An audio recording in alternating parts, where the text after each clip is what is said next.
नमस्कार दोस्तों, मेरा नाम है प्रदीप चौहान। दोस्तों, कल शाम के वीडियो में मैंने एक लाइन बोली थी, वो वहीं छोड़ दी थी मैंने कि समझ में नहीं आ रहा है आजकल कि राहुल गांधी राजनीति क्या कर रहे हैं। तब थोड़ा सा अगर डिकोड करने की उसको कोशिश की जाए तो समझ में आता है कि राहुल गांधी शायद वो फॉर्मूला अपना रहे हैं कि जो अक्सर आपने देखा होगा राजा महाराजाओं की जो लड़ाइयों में होता था या बड़े युद्ध में जो अपनाई जाती है कि पहले छोटे छोटे बैटल ग्राउंड जीते जाते हैं। जब छोटी लड़ाई जीती जाती है फिर बड़ा प्रहार किया जाता है, यानी कि बड़ी लड़ाई जीतने के लिए पहले छोटी लड़ाइयों को और छोटे जो वो हैं रण क्षेत्र है वो जीतना ज़रूरी है। आपने देखा होगा राजा महाराजा भी पहले जब निकलते थे किसी बड़े राज्य की तरफ जीत लेके, तो पहले वो उसके आसपास के छोटे राज्यों को जीतते थे ताकि वो उनका बेस बन सके और कोई सपोर्ट या उनके खिलाफ विद्रोह ना कर पाए। तो ऐसा ही कुछ राहुल गांधी मुझे करते नज़र आ रहे हैं, क्योंकि वो राहुल गांधी जिस तरह से जब मतलब बड़े बड़े सो कॉल्ड नेता प्रधानमंत्री जी ये सब बड़े बड़े राज्यों के दौरे कर रहे हैं, उस दौरान राहुल गांधी अचानक से पश्चिम बंगाल के चुनाव से निकल के अंडमान निकोबार पहुंच जाते हैं। कभी राहुल गांधी लद्दाख के लोगों से मुलाकात कर रहे हैं, कभी राहुल गांधी हिमाचल जा रहे हैं। हिमाचल में देखिए सरकार बने 3.5 साल के आसपास हो गए, राहुल गांधी एक बार नहीं गए हिमाचल में, लेकिन अब अचानक हिमाचल पहुंच गए। हिमाचल में संगठन के काम के लिए गए, वो बेशक वो जो डिस्ट्रिक्ट प्रेसिडेंट है उनके वर्कशॉप को वो करने के लिए गए थे, लेकिन जा रहे हैं। छोटे राज्य, 3 छोटे राज्यों की बैक टू बैक दौरे। उससे पहले नॉर्थ ईस्ट जा रहे हैं, अब नॉर्थ ईस्ट अभी और भी जाएंगे, शायद तो नॉर्थ ईस्ट भी जाएंगे छोटे छोटे राज्य में। तो क्या राहुल गांधी उसी फॉर्मूले पे काम कर रहे हैं कि पहले ये छोटे छोटे राज्यों को मजबूत किया जाए, इन छोटे राज्यों में अपनी पकड़ बनाई जाए, इन छोटे राज्यों से अपनी शुरुआत की जाए, सीधा बड़ी लड़ाई में जाने से पहले छोटे राज्यों को ज़्यादा मजबूत किया जाए। हालांकि बड़ी लड़ाई में भी जा रही, शाम के वीडियो मैंने कहा उत्तर प्रदेश को लेकर एक बहुत जल्द ही बड़ा कुछ कांग्रेस करने वाली है, क्योंकि उत्तर प्रदेश में बड़ी कुछ राहुल गांधी ने सूंघ लिया, मुझे ऐसा लगता है कुछ बड़ी चीज़ें। तृणमूल कांग्रेस के साथ थोड़े संबंध खराब करने के बावजूद पश्चिम बंगाल में उन्होंने एक रिस्क लिया है जो पे ही करेगा, मुझे ऐसा लगता है। तो क्या बड़े दिखाने के लिए बड़े राज्य आपके सामने हैं कि वहाँ बड़ी लड़ाई हो रही, और छोटे राज्यों के इश्यूज उठाकर आप एक नैरेटिव बनाने की कोशिश कर रहे हैं कि कांग्रेस बड़े लोगों की पार्टी नहीं है, कांग्रेस बड़े बिजनेसमैन की पार्टी नहीं है। छोटे राज्यों में क्या हो रहा है, कैसे ये सरकार छोटे राज्यों का दोहन करके अपने बिजनेसमैन दोस्तों की मदद कर रही है, ये एक मैसेज राहुल गांधी देना चाहते हैं और उन छोटे राज्यों में एक जगह बनाना चाहते हैं कि नहीं, कांग्रेस और मैं आपके साथ खड़ा हूँ, इस बुरे दौर में भी आपके साथ खड़ा हूँ। अब अंडमान निकोबार का सबको मालूम है कि वहाँ क्या हो रहा है।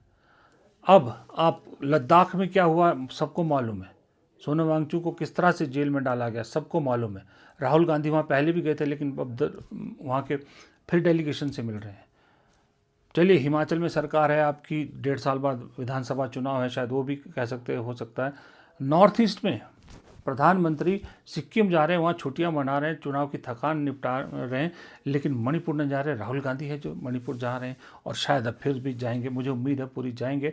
और मुझे ये पूरी उम्मीद ये भी है कि राहुल गांधी गोवा भी जाएंगे, जो मैंने पहले कहा था कि गोवा जाना चाहिए उनको, और वो गोवा शायद जाएंगे। उसके अलावा और जो छोटे राज्य हैं, शायद अगर हो सके तो राहुल गांधी को एक बार त्रिपुरा स्टेट का भी दौरा करना चाहिए। इन छोटे छोटे राज्यों में दौरा करने से क्या होता है कि वहाँ का जो आपकी पार्टी है ना, वहाँ इन छोटे राज्यों में हम लोग भी थोड़े से वो इनके साथ पार्शलिटी कर जाते हैं कि हम इनकी बात नहीं करते। जबकि इन छोटे राज्यों में हो क्या रहा है मैं आपको बताता हूँ। इन छोटे राज्यों में हो रहा है कि सरकार एक तरफा कार्रवाइयाँ कर रही है, एक तरफा काम कर रही है, क्योंकि छोटे राज्य इनकी खबरें नहीं आती, और जो वहाँ कांग्रेस पार्टी का वर्कर है उसे डरा के धमका के घर बिठा दिया गया, उसको इतना दहशत में डाल दिया गया है कि वो कुछ भी नहीं बोल पाता, क्योंकि उसको मालूम है उसकी आवाज़ कोई सुनेगा नहीं। तो ऐसे में मीडिया तो उनकी आवाज़ को नहीं सुनेगा, अगर लेकिन पार्टी हाईकमान या पार्टी का नेता राहुल गांधी जैसा नेता उनके बीच जाके कहता है कि मैं हूँ तुम्हारे साथ, चलिए करते हैं कुछ, तो पार्टी के कैडर में एक जोश आती है और थोड़ा सा उनको एक राहत मिलती है कि नहीं, हमारी पार्टी हमें भूली नहीं है, वो है जो हमारे साथ खड़ी है, हमें अपनी आवाज़ उठानी होगी। तो ये छोटे राज्यों के लिए ये भी एक हौसले का काम है। हालांकि कुछ लोग कहेंगे कि राहुल गांधी तो छुट्टियां मनाने गए थे। महाराज, उनसे मैं यही कहूँगा कि क्या कहूँ, अब छुट्टियां मनाने वाले सिक्किम जाते हैं, और पड़ोस में नहीं जाते हैं। और राहुल गांधी अगर अंडमान निकोबार के दौरे पर जाते हैं तो उसे छुट्टियां मनाना कहते हैं, जबकि यही मोदी जी वहाँ गए थे तो बड़े बड़े फोटोग्राफ्स और बड़ी फ़ोटो सेशन वगैरह किया था, तब वो छुट्टियां नहीं थी, तब वो वर्किंग थे वहाँ पर। तो ये गजब है। वर्किंग से तो क्या है, मुझे याद आया हमारे ज्योतिरादित्य सिंधिया, एक उनका आपने देखा होगा वायरल हुआ था जब उन्होंने कहा था गर्मी का इलाज प्याज है।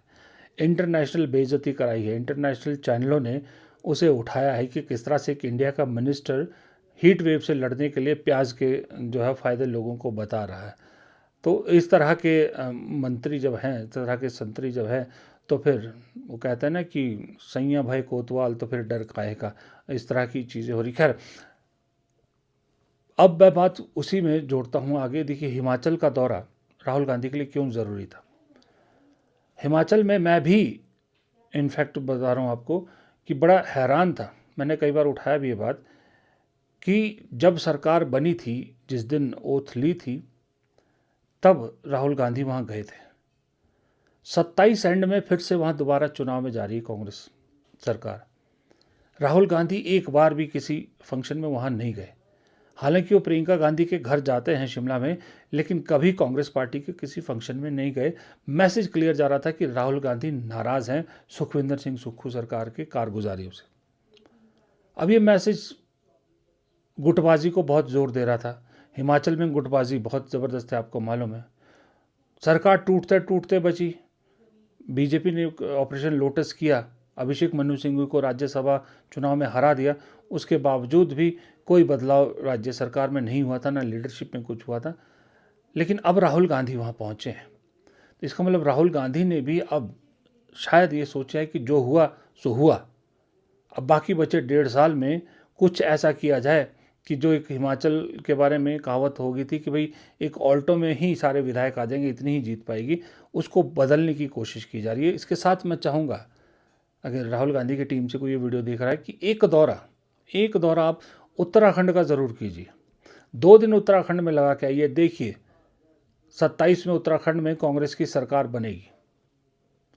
वहाँ लोगों में जो बीजेपी की सरकार है उसके खिलाफ इतना रोष है, बस उस रोष को कांग्रेस आवाज़ देने की कोशिश कर रही है, लेकिन उन्हें लगता है वो ऐसी आवाज़ नहीं मिल रही जैसी चाहिए।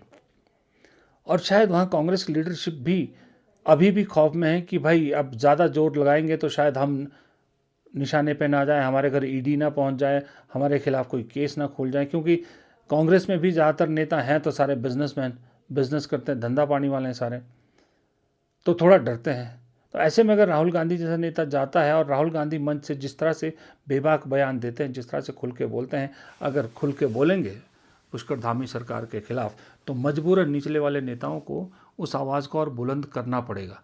और उत्तराखंड में बहुत इस वक्त जो वहाँ के लोग हैं या जो जानकार हैं उनसे आप पूछिएगा, वो कह रहे हैं कि उत्तराखंड में इस वक्त बहुत स्कोप है कांग्रेस के लिए, क्योंकि एंटी इनकम्बेंसी बहुत बड़े लेवल की है वहाँ पुष्कर धामी सरकार के खिलाफ।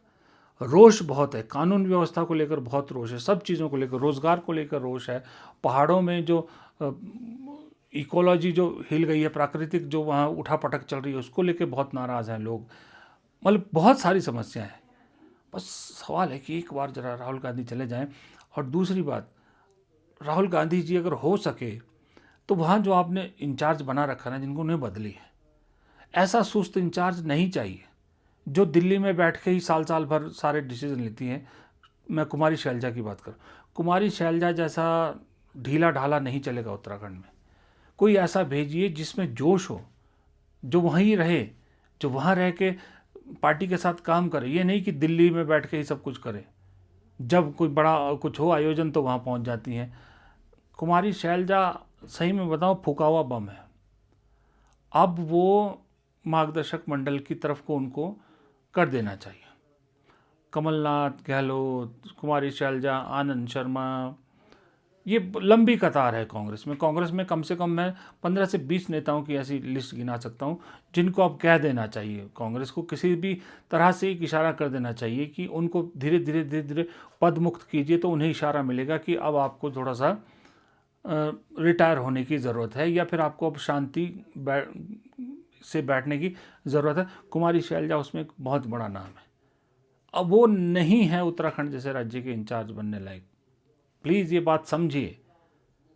हिमाचल में रजनी पाटिल भेज रखी है आपने। रजनी पाटिल क्या हैं? रजनी पाटिल का क्या बेस है? रजनी पाटिल ने क्या राजनीतिक रूप से ऐसा तीर मार लिया कि उसे उस राज्य का इंचार्ज बनाना है जहाँ 1.5 साल बाद चुनाव में जाना है सरकार को, आपको सरकार बचानी है।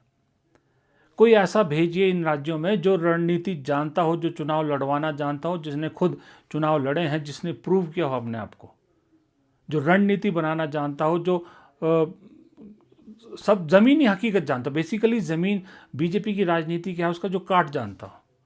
एक तरफ शैलजा, एक तरफ रजनी पाटिल, दो पहाड़ी प्रदेशों में आपने भेज रखी है, दोनों की दोनों। अब क्या बोलें, सिर्फ इसलिए लोग उनकी मानते हैं। मैं साफ शब्दों में कह रहा हूँ, कांग्रेसी कहते हैं कि हम तो सिर्फ इसलिए इनकी इज्जत करते हैं कि भाई गांधी परिवार की नज़दीक हैं, इसलिए कुछ नहीं बोलते हैं, वरना इनके पल्ले है कुछ नहीं। उससे पहले राजीव शुक्ला भेजा था, हे भगवान, उसका तो खैर राजीव शुक्ला जी के बारे में कुछ ना ही बोलूँ तो ज़्यादा बेटर है, क्योंकि फिर आपको पता है चीज़ें तो बहुत सारी पता है। इतनी पता है राजीव शुक्ला के बारे में कि अगर मैं खोल दूँ यहाँ पर तो बहुत सारी चीज़ें हिल जाएंगी। वो खैर बिना सबूत के नहीं बोलनी चाहिए, क्योंकि इतना बड़ा मेरा प्लेटफॉर्म भी नहीं है कि मैं इतना बड़ा रिस्क ले सकूं। लेकिन कभी ना कभी वक्त के साथ सबूत भी आएंगे, तब उस पर ज़रूर बात करेंगे। लेकिन कहने का मतलब ये है कि फॉर्मेलिटी ना कीजिए। अगर सही में छोटे राज्यों के ज़रिए बड़ी लड़ाई जीतना चाहते हैं तो इन छोटे राज्यों के इंचार्ज भी सही बनाइए और यहाँ पर रणनीतिकार भी सही चुनिए। फिलहाल इस वीडियो में इतना ही। प्रदीप चौहान को दीजिए इजाज़त। नमस्कार।